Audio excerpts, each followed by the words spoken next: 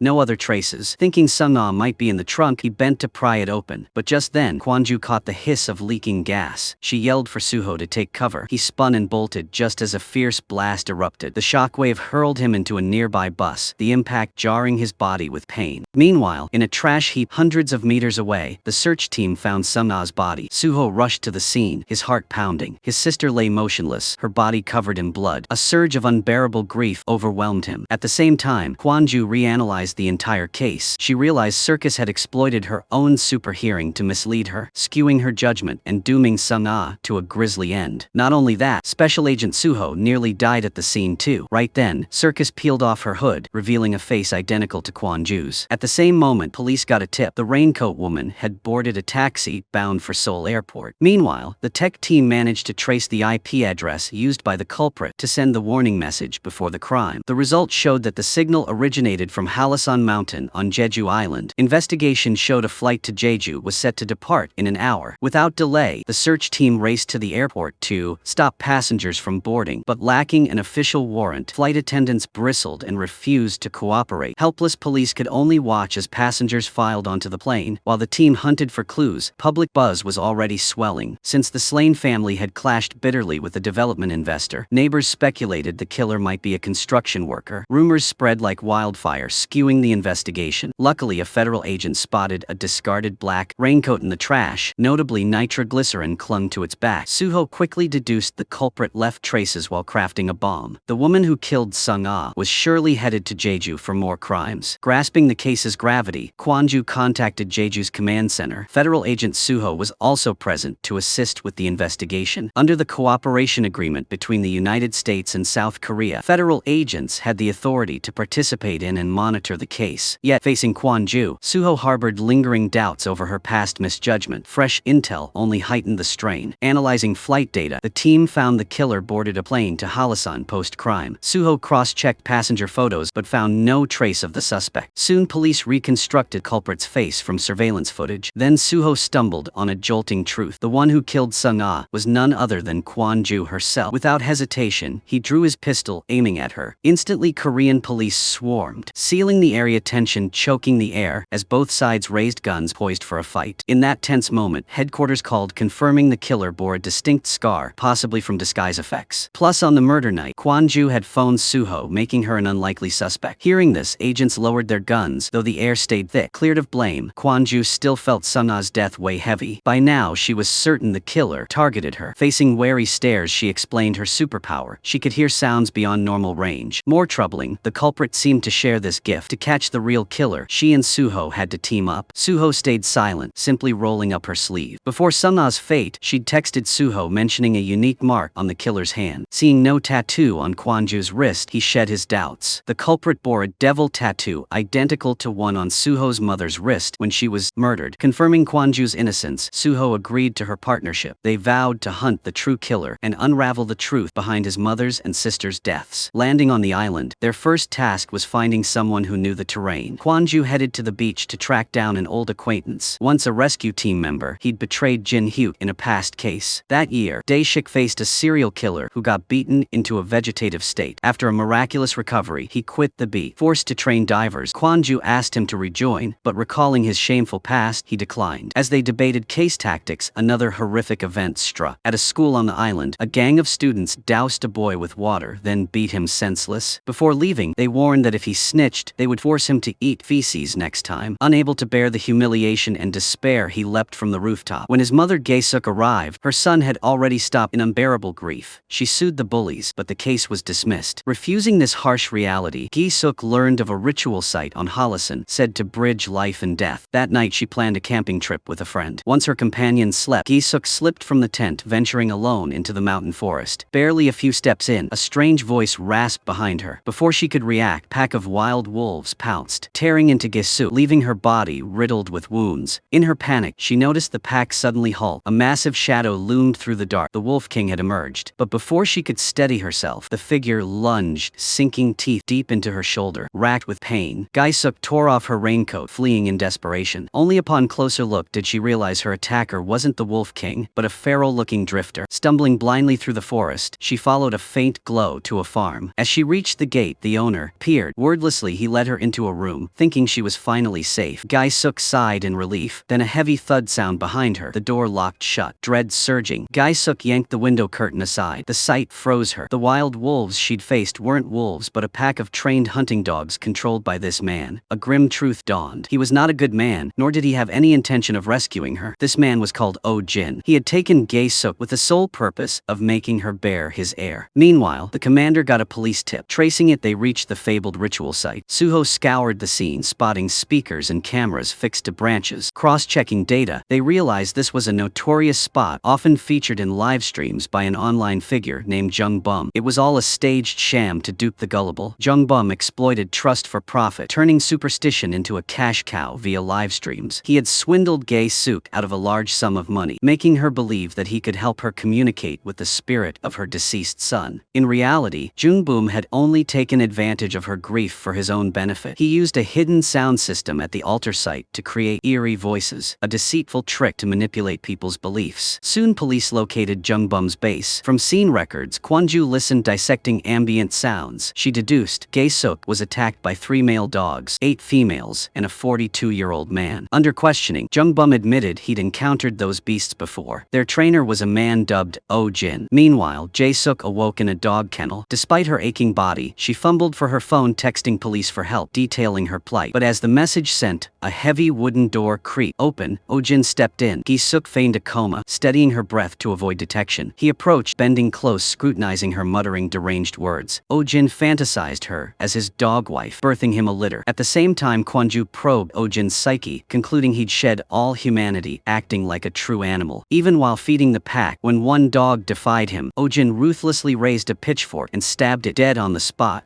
Gi-suk reeled at the sight. As he dealt with the carcass, she spotted a key ring hanging on the wall just meters away. Without hesitation, she grabbed a nearby iron rod, quietly hooking the keys. She unlocked the kennel and fled. But as she cleared the fence, Oh-jin in the yard noticed. Roaring, he commanded the savage hunting dogs to charge, encircling her. Furious, he stormed over, roughly gripping her jaw, forcing her face up. Then he snatched her phone, hurling it down and smashing it, severing her lifeline. At that moment, Kwon-ju tapped her super hearing to reconstruct the scene. She caught the sound of rushing water, a nearby waterfall. It might be Gi-suk's only shot at survival. As police raced to pinpoint her, Oh-jin's brutal past unraveled. As a child, his own father caged him with dogs, raising him like an animal for 30 years. Over time, Oh-jin learned their language, convinced he was one himself. Grown, he was sold to a hunter as a hunting dog. During a hunt, his master accidentally shot a girl. For the first time, Oh-jin saw a woman radiant as a jewel. Frozen, he didn't know what to do, but her panicked screams pierced him, echoing the savage beatings he'd endured. Rage boiling, Oh-jin grabbed the girl's collar, hoisting her up. She flailed helplessly, her feet slipping on jagged rocks. A second later, red blood streamed down her neck, her throat slashed by a sharp stone. She died instantly. But the horror didn't faze Oh-jin. Instead, it sparked a twisted fascination with women. Meanwhile, Kwon-ju honed in on the scene's sounds. As water flow grew sharper, she judged a waterfall roughly 2 meters high lay near the crime spot. She relayed this to the rescue team. Local police confirmed a cascade in the north. Everyone geared up to move fast. Just then, Lee Hwan claimed he knew a shortcut. Trusting him, the team set off. But the deeper they went, the more something felt off. Suho realized they weren't heading north as planned. Park Jun-ki sensed the anomaly, signaling with a glance. He swiftly rerouted the group. Sure enough, they soon stumbled on a hidden wooden cabin buried in the forest. Stepping inside, a ghastly sight greeted them. Walls lined with rare animal hides, a cold storage packed with endangered species corpses. Yet neither Gi-suk nor Oh-jin was there. there. Kwon-ju instantly suspected someone had leaked their moves. To stay covert, she switched to a secure chat mode. Her teammates caught Kwon-ju's drift instantly. Eyes quietly shifted to Lee Hwan. Realizing he was exposed, he bolted in panic, but within moments, police overtook and nabbed him. Interrogation revealed Lee Hwan, a ranger doubled as a poacher. While patrolling, he'd secretly teamed up with Oh Jin to profit off illegal hunting. Now the conspirator was caught, but Oh Jin's whereabouts remained a mystery. Meanwhile, Oh Jin carried Je Soo, trudging deeper into the dense forest. Halfway, she grabbed his arm, apologizing profusely. Kneeling, her face brimmed with sincerity, she claimed she'd seen the light and wanted to be his wife. Facing her gentle smile, Oh Jin faltered. He turned toward her. Suddenly, she yanked out a flashlight, smashing it into his head. Oh Jin clutched his head, howling in agony. Seizing the chance, Je Soo fled. In her panic, Je Soo slipped, tumbling into a mountain stream, her body crashing against jagged rocks below. By then, police arrived. Oh Jin darted into an abandoned graveyard. He'd set a trap, unleashing a pack of rabid dogs for a last stand. The feral beasts tore in ferociously. Park Jung-ki dodged but still took bites, bruising his face. Suo tapped dog training skills from a friend, swiftly taming the pack. Facing Oh Jin, he met his gaze, vowing there was still a shot at a new life, one as a human treated with kindness and respect. It hinged on his choice. Oh Jin froze. No one had ever spoken to him like that. After wavering, he collapsing to his knees, tears streaming endlessly. The grim case finally closed, but before anyone could catch a breath, a new threat loomed. Circus now led her crew toward a hospital. She smirked cryptically, her brow furrowing in a way eerily familiar. No one could deny her every gesture. Every expression mirrored Kwon-ju's. At the same time, a strange disappearance struck. A young girl vanished while swimming. Her grandmother resolved to dive in herself. At the ocean's depths, she found a giant iron pot, chained shut. A strand of long black hair poked from its rim. Her heart clenched. Recognizing her granddaughter's hair tie, she trembled, straining to pry it open, but the lid was too heavy, her strength too frail. Soon the Coast Guard arrived, using pro tools to crack the pot. As a gap widened, all held their breath. Inside lay a young girl's body. Kwon-ji clutched it, sobbing for 3 hours. Yet peering closer, she sensed something off. This wasn't her granddaughter. Ga-eun stood barely 1.5 meters, while this body stretched near meters. Police suggested bloating from prolonged submersion might explain it, but Kwon-ji wasn't convinced. The dead girl bore a dolphin tattoo on her hand. Her granddaughter had none. This cemented her belief it wasn't Ga-eun. Then a man burst from the crowd. His eyes flared. Spotting the tattoo, he recognized her. So-jun, a diving instructor he knew. Initial autopsy revealed a triangular wound on her waist, a mark from a trident more. Still, her arms were riddled with needle holes, likely from long-term drug use. The dive center owner recalled that last night, heading home, he'd seen So-jun arguing with the missing girl over a handbag. Police dug in fast. They uncovered So-jun's prior drug trafficking rap. It hinted both girls might have been silenced after snagging something critical. Kwon-ju closed her eyes, tuning in. Through the radio, she caught an urgent voice reporting from the scene. The team immediately rushed to the location. Soon they nabbed a suspect who confessed.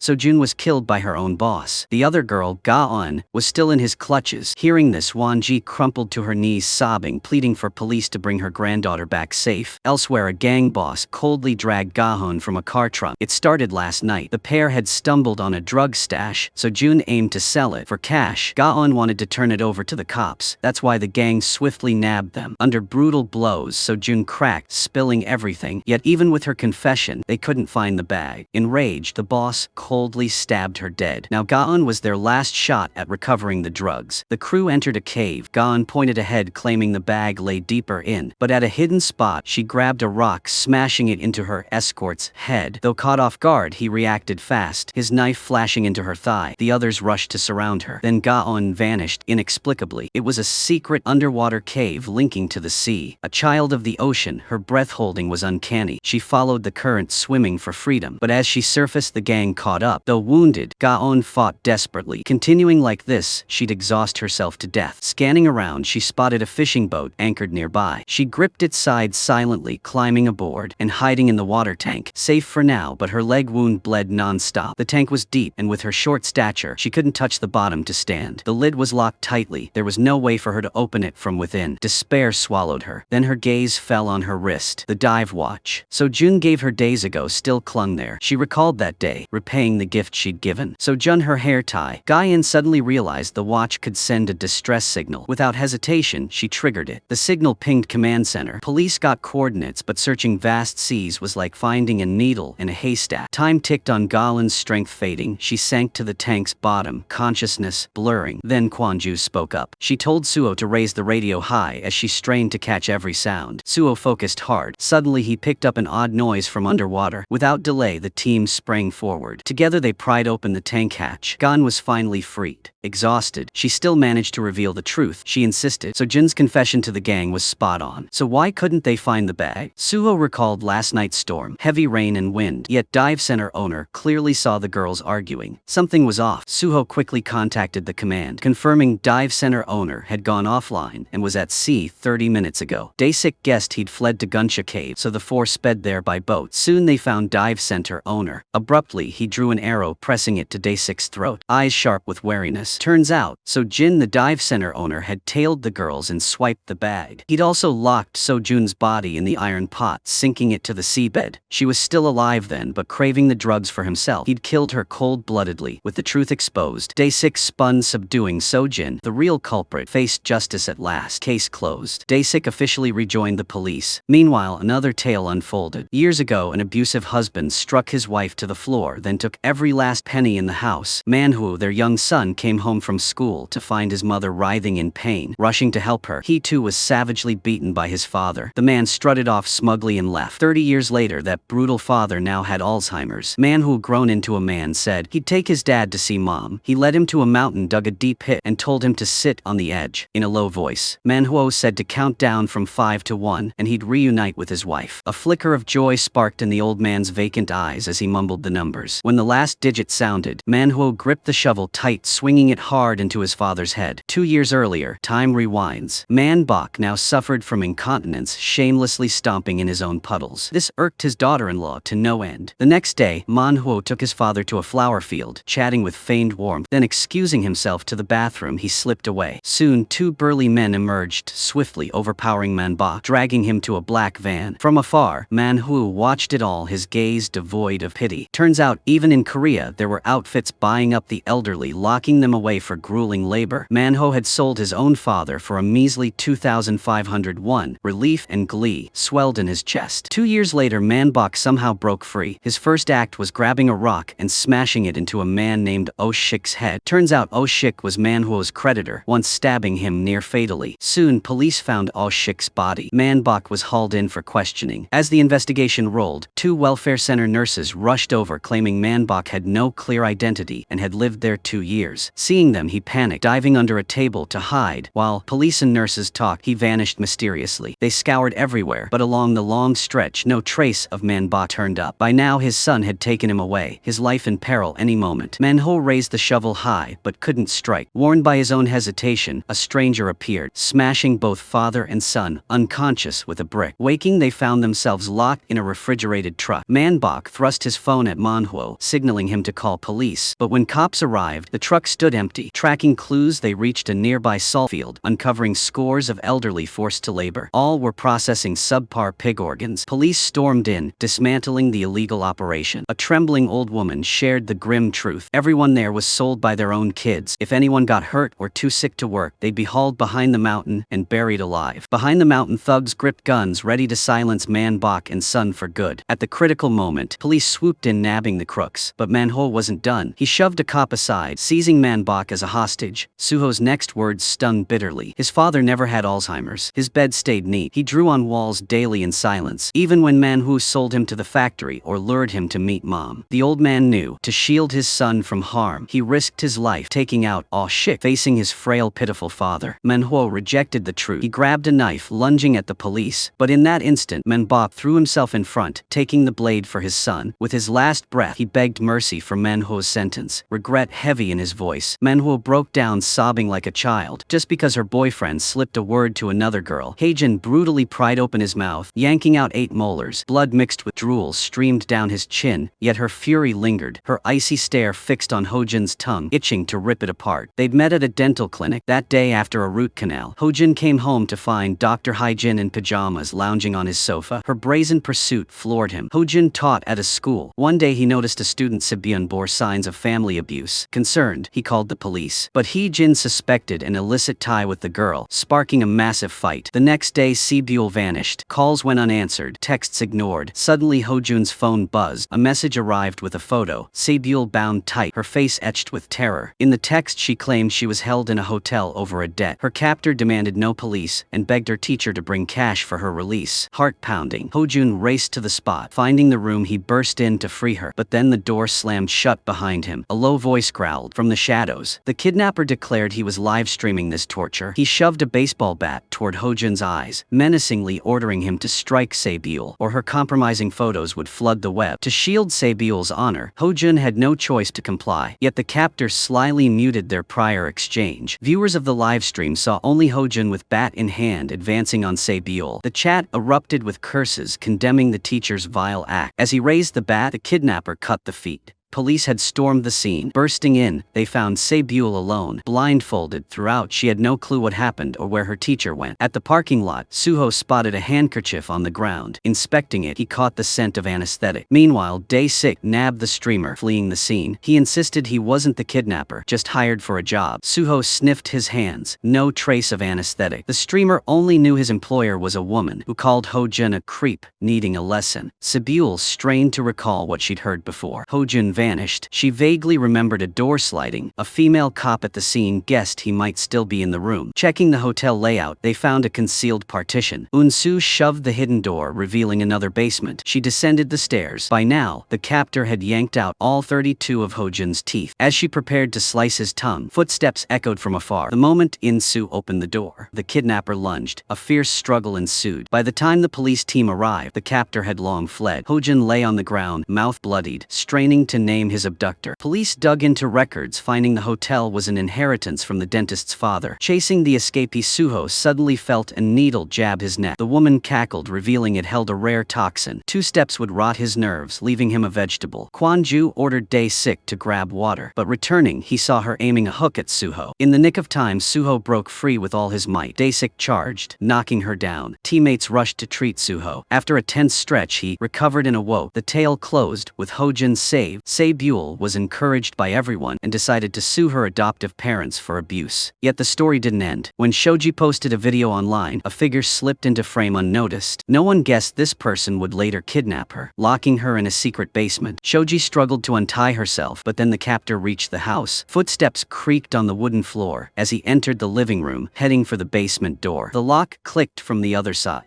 The killer stepped in, sensing nothing amiss, but descending he found the basement door ajar, the chair empty. Shoji held her breath, inching toward escape. Taking a deep gulp, she tried the door. It needed a code. Upstairs, the killer gripped an axe, prowling leisurely, humming a lullaby, hunting his prey. He scoured every corner. Shoji clamped her mouth, stifling any sound. After a while, the house fell dead silent. Shoji peeked out, confirming no one was there, then turned to flee. But spinning around, she froze. The killer loomed right behind, staring her down. Terror surging, she begged for mercy. Circus coldly declared anyone who saw him had to die. His eyes bulged, body trembling, voice and gaze warping. He raised the axe high, slashing at her neck. In panic, she fainted, dodging a fatal blow by sheer luck. As he reared for another strike, the doorbell rang. He halted, mind unraveling, muttering nonsense. After wrestling with himself, Circus dragged Shoji back to the basement, then hid in a corner, convulsing violently. Soon he regained composure, but oddly, Circus recalled nothing of what just happened. He opened the door, chatting calmly with the housekeeper, as if all was normal. Later, he even performed a puppet show for village kids. Turns out multiple personalities dwelled in him, each with a distinct face and behavior. A vengeful spirit with uncanny hearing, a brawny clown, an older man, serene and steady, the original kind soul, always overpowered. Daily, these personas swapped control. Circus loved masks, best dressing as Kwon-ju, his lifelong dream to torment prey himself. Back in the basement, he raised the axe high, striking the helpless girl. Then he stuffed her body in a suitcase and left the scene cold as ice. By now, Shoji's father was frantic. Clueless about his daughter, he turned to a medium for answers. 3 days later, police found Shoji's body dumped in trash. Her father clutched her in anguished despair. But the tragedy didn't end there. Circus's dissociative identity disorder shielded him from from justice. Plus his grandfather, a prominent village chief and influential shaman, refused to let him be taken. He rallied hundreds of followers to confront police, ordering them to wield murder weapons and take the fall. One devotee at the station ended his life with poison. Lacking proof, police could only watch helplessly as the killer strutted free. Elsewhere, a boy still endured daily bullying. Classmate thugs stole his bike, forcing him to stand lookout. When police showed up, they bolted, leaving Bum Don to take the heat. One day, he met an online gaming pal who vowed to step in. At first, Bum Don shrugged it off, but the next day at school, those bullies were expelled. Soon he received a message containing only 2 words, a gift. Bum Don buzzed with excitement, but it faded fast. Another message arrived from the friend now demanding payback. Kill the grandparents who raised him. Furious, Bum Don cursed the guy out, but the only response he